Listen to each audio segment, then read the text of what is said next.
Hi, Bhavsaya. In this video, we're going to be talking about tile maps, specifically the auto tiling or auto mapping system in the tile map system, which is called the terrain system in the Godot engine.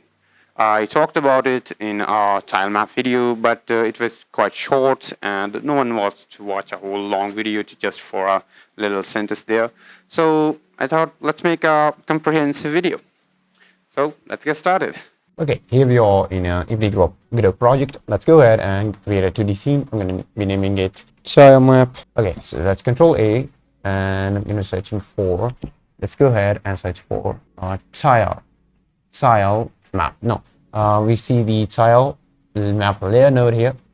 Be sure to use this one, not the tile map node. So hit create, and we got the tile map node. Let's go ahead and create a resource and click on it.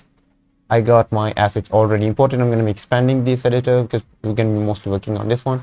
Go to the tile set menu and let's expand our assets.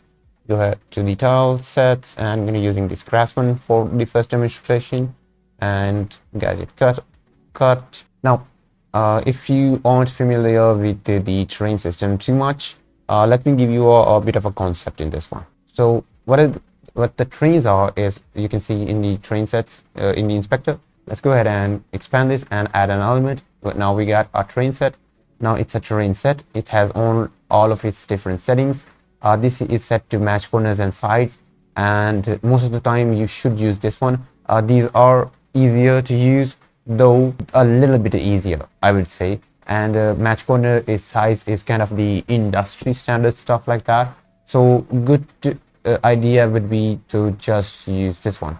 So yeah, keep this one selected. Now what I'm going to do is then expand the terrain and add an element. Now we have our terrain. This is our terrain set, and under the terrain set we have this terrain set, and under the terrain set we have terrains, and we got this terrain. Let's go ahead and rename this to grass. This one is grass. Let's go. Boom. Now let's change this color. This color is kind of the color of the overlay we're going to be painting over our tiles to kind of define the stuff. So it can be any color. I'm going to be using a purplish blue stuff. Let's just use a white, straight up white. You can, I think a lighter color would be appropriate. You can turn down the opacity. Yeah, I think that would be nice. Let's get the opacity down. Yeah, right, just right there. Okay, I think the opacity is locked, so we cannot change that. So we got this one. Now we're going to be doing is going to paint, and paint is lets you paint properties, and the property we're going to be painting is the terrain. I'm going to the terrain and selecting the terrain set. We get one terrain set here, and under the terrain set we're going to be selecting our grass terrain. Now we're going to be you can see these are now blacked out, and we need to highlight them to be kind of include in this terrain grass. So any tile that should be added using the terrain brush, we're going to be selecting this. So let's just go ahead and select all of these, since all of these are, you just go crazy and select these like that. These are variation for this one, can be selected, cannot do that. Okay, some of these are actually variation for each other. For example, this one, these are both same but just variation for each other. Same, these three are the same, just variation for each other. These two are same variations, these two are same, just some of them are variations, and I'm going to be showing you how you kind of set up variations. Okay, let's go ahead and start understanding the concept. Now first of all, what you want to do is understand what these blocks mean. You can see using this one we can paint over it. If you don't like the color you're painting with, I would say you can use a color that contrasts with the one. I'm making a video, so I would just like to make the visuals a bit more pleasing and a bit more clear. So I'm just using a color that contrasts with the one. So but the thing is that you define it using conditions. What kind of conditions? The conditions are the surrounding tiles. So for example, let's go to the tile map. Now if I place a tile here, it's just placed. Now when I go to the terrain section and I place this guy, now there's nothing here because there's nothing being included in. Why? Because we selected this in under this tile, kind of grass, but why isn't it included right now? The thing is, we kind of need to activate it to include it, to kind of include it one more time. So we click the middle one. So any tile that you want to be included have, this. Now this, in the middle, a block, dot in the middle. Now the dot in the middle just means when placed. Just that's just kind of the condition, when placed. So it starts when this block is when the terrain set is placed. So it can be any of these, because all of them has the same condition. When you click them again, it adds one of them randomly, and it just kind of is selecting random ones. So what we can do is we define better conditions. How do we define condition? If you use this block, I'm going to be removing this.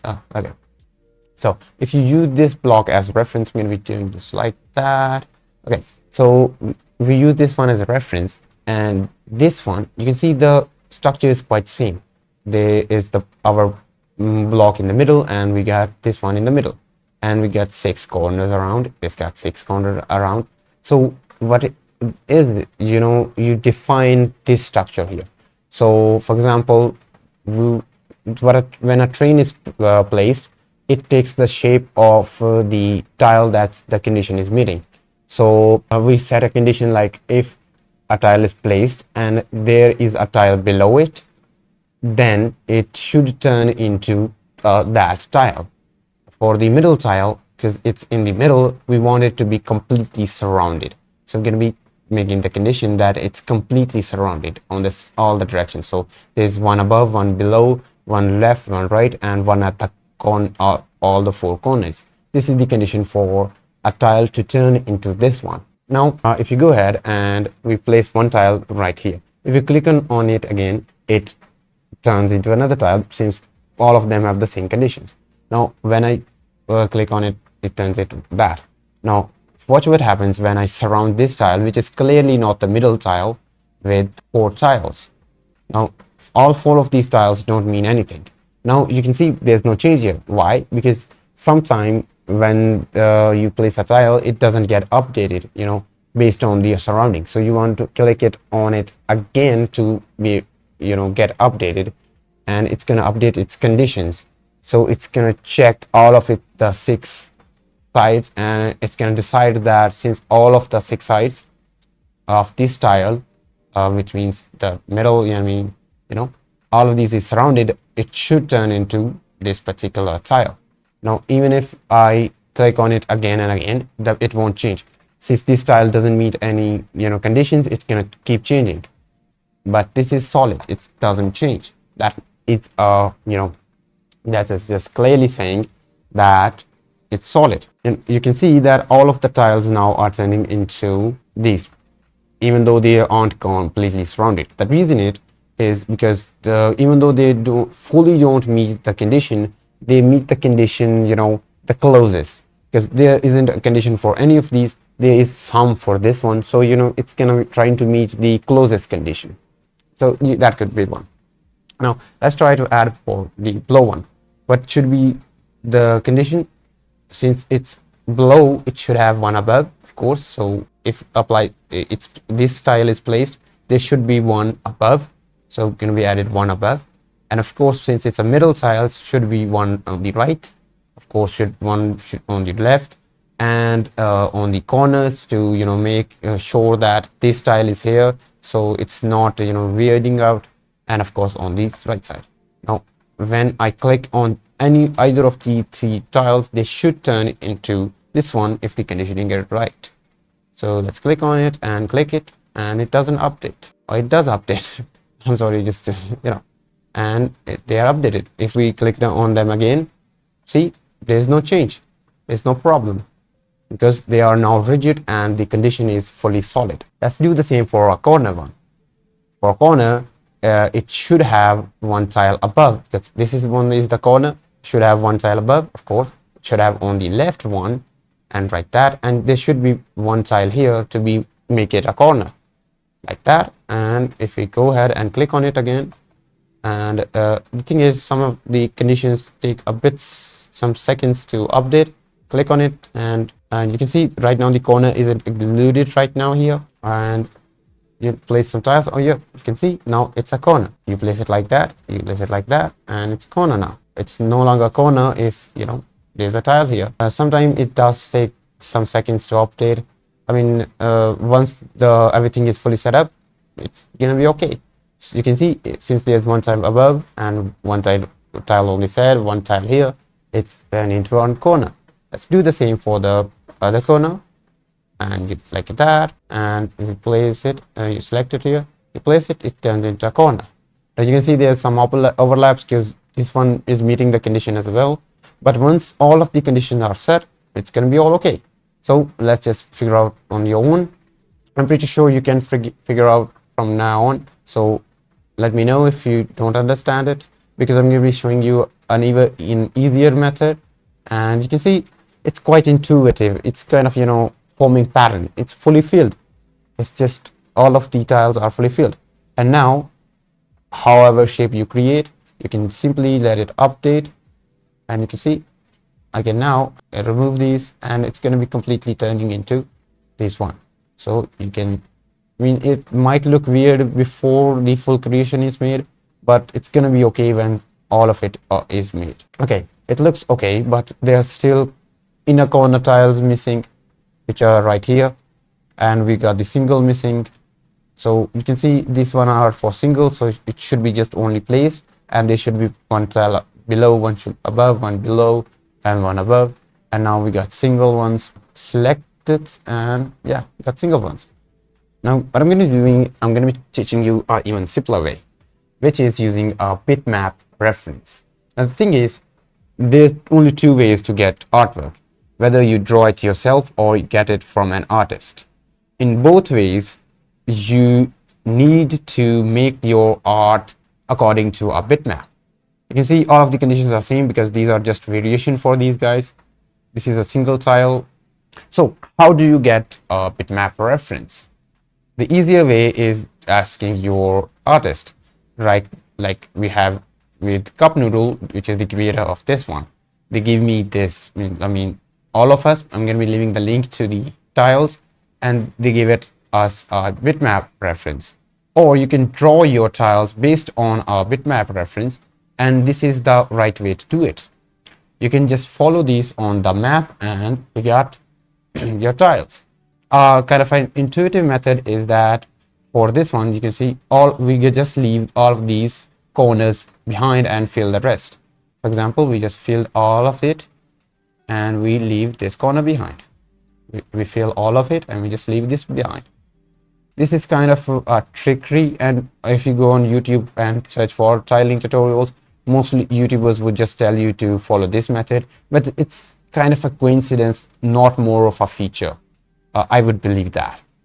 It's just, kind of going through with it. So you can just follow this like that, and you're gonna get your bitmap reference. There is one error right here, and I've actually used this tile map before, so I know that the creator has made a bit of an error here, and I'm gonna be, I hope one of you guys does. I'm too lazy to do it, but do me a favor and report this to the creator that they have made a mistake in the bitmap reference right here. Both of these are flipped. This one should be like this one, and so if you guys are up to it, please report this to the creator. And yes, we're gonna be following this one really quick, and I'm just gonna stop the recording and completely follow it and come back.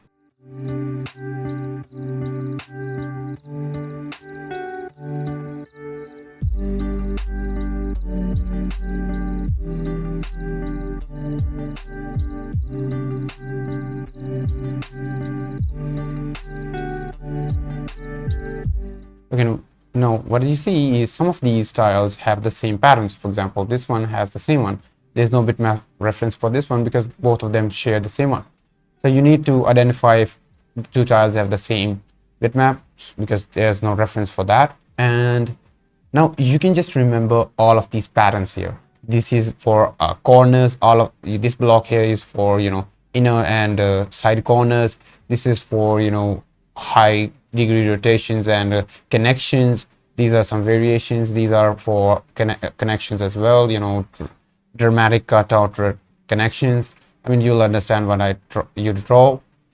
And you can use these on different tile maps. Most of the tile maps you will find will use this one, just these four right here, from like to that, this one, just gonna be all of that, like this, all of these, just use this one.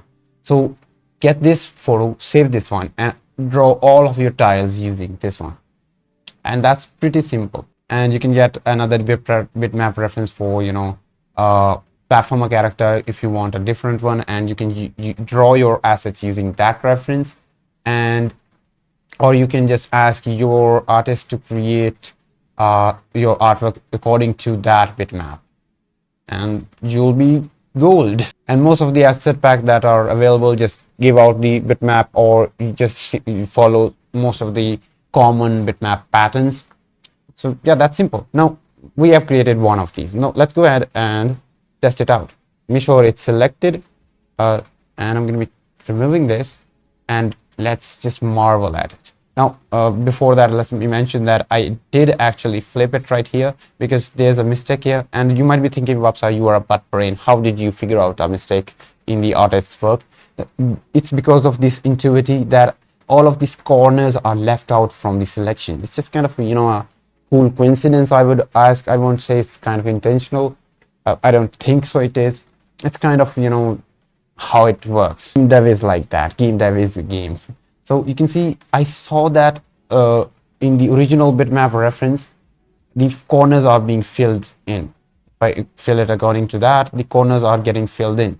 I thought it wasn't right. I drew and I found out that actually it was opposite. And I, flipped it, and it worked okay. Now let's go ahead and let's just delete this guy, and boom. Let's just start drawing, which is the main part. And I'm going to be removing this. Okay, and let's start drawing. You can create any shape you want. Like I'm going to be typing subscribe, even though I'm not really good at, drawing using my mouse. Okay, you can see that there's no problem with any kind of connections here. What's the spelling there?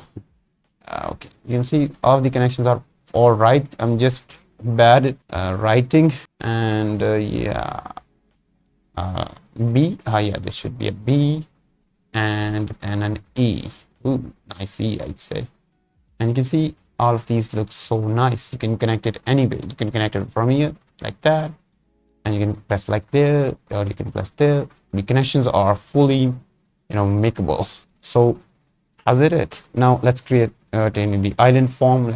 You can use this right angle tool, and using your opposite mouse button to remove it, or you can use it to draw like this, and like this, and you right here, and one here, one right there, and bit of there, small one there, and big one there. And then you can use the pen tool to carve out the shape you want, using the opposite mouse button to get the shape you want. You got it. You can turn off the grid here to get a better look, and you can see it's so much cooler, and there's no need for any kind of hassle to match and mix styles. It's done in automatically in seconds. So it's pretty nice. But let's go ahead and set up one more terrain set. Let's go ahead and select this fences. We want fences, so get it in. And you can see that right off the bat, you can see the similarity. It's using the same principle of a block of 6, line of 3, a single dot, and a horizontal line of 3. That's the main bitmap. And I'm sure we can just go ahead, paint. We're creating an other terrain, add an element, and this one, let's just let it be brown, and I'm going to be naming it a fence, FENC. I think that should be the spelling. And remove this one. Okay, and you can just include it in the tile by highlighting it and select it. Oh no, it shouldn't be in grass. Let's Control Z and select fence, highlight it in the fence class. Now you can simply just draw the same way, the same conditions. Let's just change the color, god damn it. Okay, and you can just draw the same block we drew for that one, and you'll see that it's just kind of, you can just remember it by your memory, the patterns, and most of the time all of the patterns are just the same in all Revit guide. And in some special scenarios I've already taught you the logic, so you can use that to figure out yourself. And as for our fences, these are completely done. You use them in this tile map, you can see they work pretty fine, but takes some effort to update sometimes when there always are some errors. And I'm pretty sure this is all right, pretty nice. Yeah, there's no mistake in my conditions here. Sometimes I do make mistakes, and I'm a human, if you remember. And for these fences, we don't want corners because these fences don't have corners for some reason. So let's remove the corners conditions. I mean, if you want to, you can add, you can see it updated. Sometimes it's hard to get it things to update, And this is just because there's less amount of conditions, but most of the time it works pretty fine. Oh yes, you got fences, and you just remove and add them. You got fences, I'm not gonna say it again. You got fence. Okay, so that's good, but what if you want to create another one? Of course, same pattern, follow the same pattern. And this isn't some tiles aren't meant for terraining because you don't really follow the rules, but most of the tiles can be auto tiles, like these hills can be that, and you can see these follow all the same pattern. You can fill it up. I'm not gonna do that again. And I think that's just all the concept. If you want to do variation, you just go paint and terrain and probability, and you can assign let's go to the grass, and you can assign each of the tiles a probability. Each of the tiles that are same should have half the probability, so 50-50, and just like that you will have your variation. And I'll take a leave here because this topic is kind of on me, and I first time accidentally messed up the recordings, and I'm quite tired. I've recorded it more than like 3 times. Not gonna do that one more time. Yeah, that's it for today's video. If this work is helpful to you, the only thing you need to do is just watch these videos till the end, and that's really helpful. You can subscribe, you can like the video, and if you got some you really want to support me with your power of your wallet, you can support me on Patreon. And I'll see you in the next one. I think we have created a cute face here.